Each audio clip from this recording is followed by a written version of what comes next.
拍短片嚟同大家分享下究竟點樣去改嗰個 FM 嗰個中軸傳動，同埋講下抵抗嗰啲嘢係點做。咁我純粹分析話改 FM 傳動呢，其實詹 Sir 都俾咗個方法我嘅，就係呢度有個 FM 底盤啦。咁呢，其實佢呢度有塊擋板嘅，唔好意思啊，因為第一次揸住個鏡頭。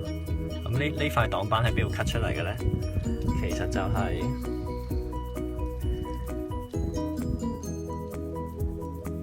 呢個位嘅呢塊擋板。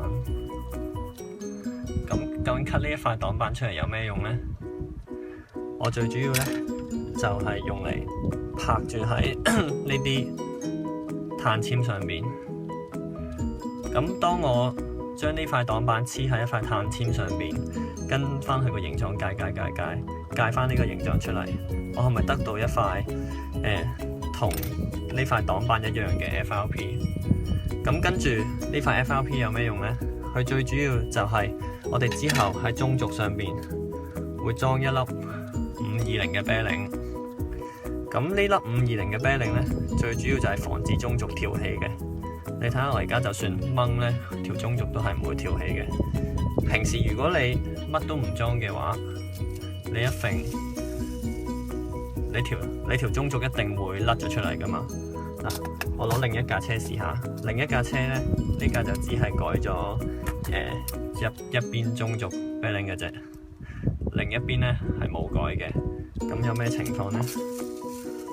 如果順嘅話呢，因為後邊如果向前帶動嘅時候，呢粒刺正常係會撳低嘅，所以佢唔會跳起啦。咁我調翻轉試下咯，甩咗啦已經。我再試多次，甩咗啦已經。因為齒輪個方向問題，當你帶動嘅時候，佢就會向上跳起啦。咁我又試下之前嗰部，向後揈，向前揈，係條中軸完全唔會彈起嘅。咁唔彈起有咩好處呢？最主要就係、其實你條中軸不斷彈起呢，佢會係咁同呢啲頂住條中軸嘅膠位呢不斷摩擦啊。咁其實個底盤會蝕嘅。另外就係、當你中軸跳起嘅時候有摩擦，自然就會慢咗啦。咁如果我有粒 bearing hold 住嘅，跟住再將呢啲頂住嘅位削少少，去同底盤冇摩擦，佢純粹係靠粒 bearing扣住咗條中軸嘅話呢，你嗰個穩定性會高好多啦，你粒齒輪掃嘅機會亦都少好多啦。所以我認為做咗中軸520抵抗呢係會好過你就咁原裝條中軸落去咯。其實我呢一度做520嘅位呢，係有塊 FRP 喺度噶，我係將呢個位界開少少，然後又係切咗一塊咁嘅擋板喺度塞入去，跟住個位卡住粒520，上邊亦都係呢個係我第一次做嘅，呢個係詹 Sir 未講話用嗰塊擋板 copy 一塊出嚟嘅時候嘅作品嚟嘅。呢一個呢，就係 version 2啦，呢塊呢，就係用嗰塊FRP cut 咗出嚟，然後呢就攝喺呢個位裏邊，再裝粒520落去，有條毛喎，呢度裝粒520落去。咁你話裝咗落去拆唔拆得翻出嚟呢？係拆得翻嘅。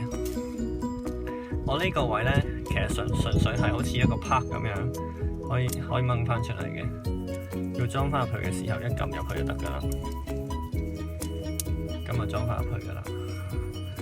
咁呢一個如果係順走嘅話，其實都唔會跳起噶啦而家。但係架車就冇改呢個位嘅520呢，其實真係嘈好多咯。我可以試下着車俾你哋睇下。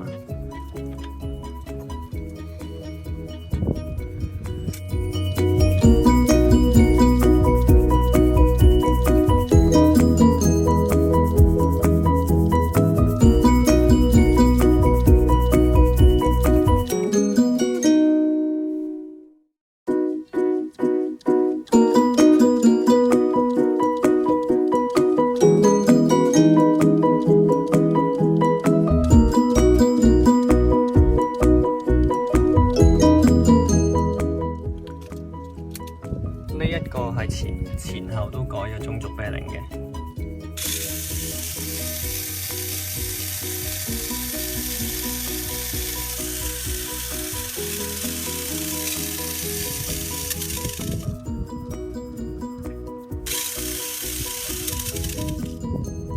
佢熄車之後呢，你見到佢仲會有剩餘嘅動力，唔係一下就話啜死咗條胎嘅。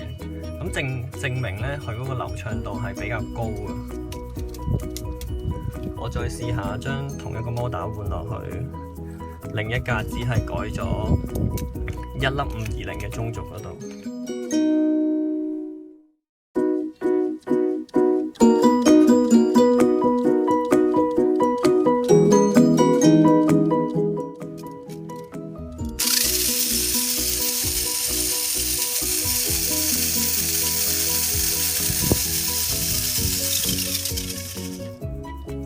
其實你聽得出咧，嗰個噪音嗰方面係大好多，因為條中軸有跳啊，你係咁聽到鈴鈴鈴鈴鈴鈴咁嘅聲咧，其實就係冇改啤令嗰邊咧，佢不斷喺度跳緊咯條中軸。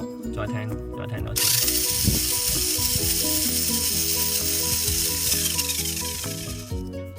就係咁咯。另外最後有少少心得就係我喺呢個位咧，呢度轉咗個窿嘅，其實係連上去呢一個位嘅。呢個位轉咗個窿咧，其實係用嚟裝翻粒螺絲啦。等佢行嘅時候，嗰個波箱咧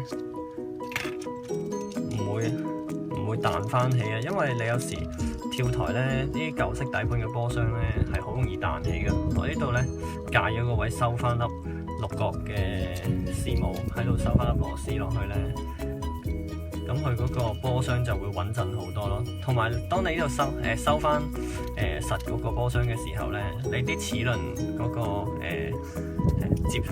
移動嘅空間就會少咗咯。個數齒嗰個問題都會細咗咯。